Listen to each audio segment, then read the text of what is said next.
The last silver dollar struck for circulation, that would be the peace dollar, 1921 to 1935. What is the one coin that everybody always asks for?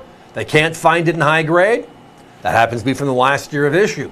But it's not the 35p, which we would think because it's a lower mintage figure. It's actually the 35s, the last branch mint. San Francisco it is. And tonight, for the second time this year, and look at where we are on the calendar, I get to talk about it. This one is a fun one. So as I referenced, we create the last of the big silver dollars for circulation after World War I. We modernize its design. It now looks like the Statue of Liberty. The eagle is perched on the mountaintop. Uniquely enough and poignantly looking over the pond, looking to the east, right? And the issue with the peace dollar was all of our eagles in the past have arrows in their talons, and we didn't want that because this is supposed to be a peace coin, and it took us almost 9 months to have that legislated out. And by the end of the year, they said, hey, how about olive branches? And everybody said, okay. And then the coin was born. Beautiful design, simple, clean. But unfortunately, a short run. We pulled gold in 1934. We pulled silver dollars in 1935. And that was the end of it. Now, they were there. They weren't recalled, but they just stopped striking them. So over a period of time, they just kind of disappear. And then during World War II, the Manhattan Project destroyed everything else because they needed the silver dollars for that project, destroying millions upon millions upon millions.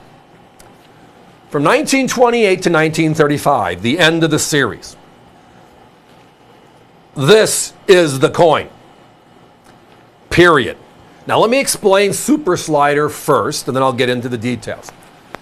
The grading scale was a 70-point scale. 0 to 59 is circulated. The higher the number, the better the quality.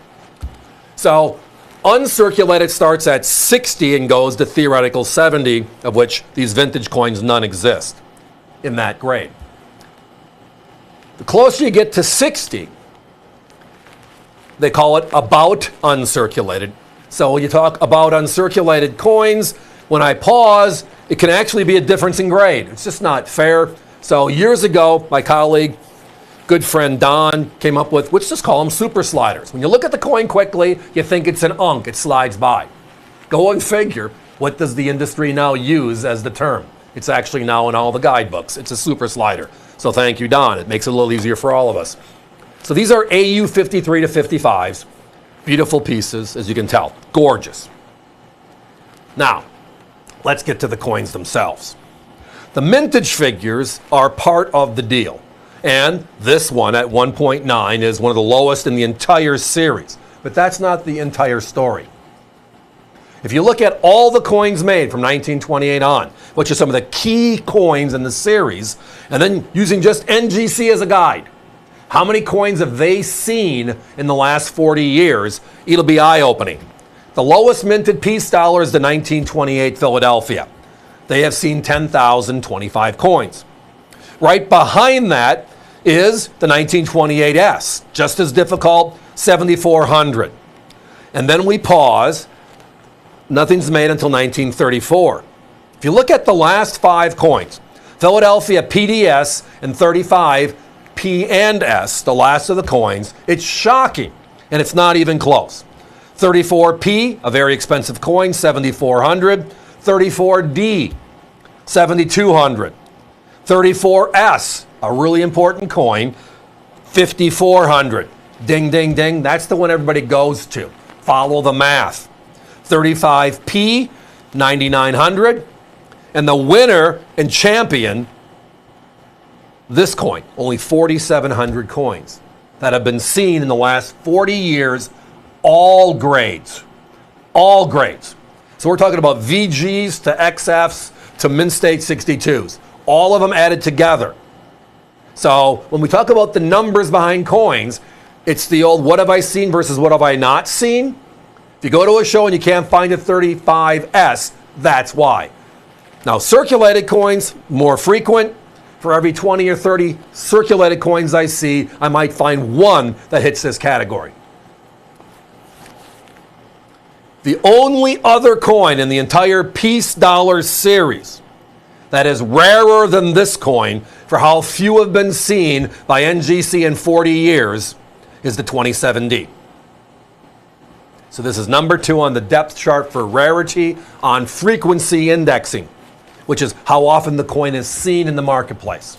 It's just a special coin. And we can find them like this tonight. Wow. Now the mint mark is below the word 1. See that little speck? That's the S mint mark. Remember, the high relief on the 21 was beautiful, and then we flattened it out in 22, and it's been that way through it. So you look at this coin, and you see the United States of America all sunken in a little bit. That's just the way it was struck. Unfortunately, that's just a great-looking crisp coin. Looks just like that as well. My competition, same coin. Well, they're at $3.99. And the reason why they're at $3.99 is a 35S in uncirculated condition is over $1,000 today. Beautiful coin, gotta have it if you can afford it, right? So they price all they're about uncirculated. It's kind of halfway. Not the way we do business here. We bought them right, we're selling them right, they're right here. Guys, I don't have enough time for a clock, so let's take one more pause. Let's look at this beautiful piece. This is the last of the silver dollars ever struck for circulation, the 1935. This one, the key coin, the 35S. And tonight, yeah, look at that crazy price, $199.95 it is.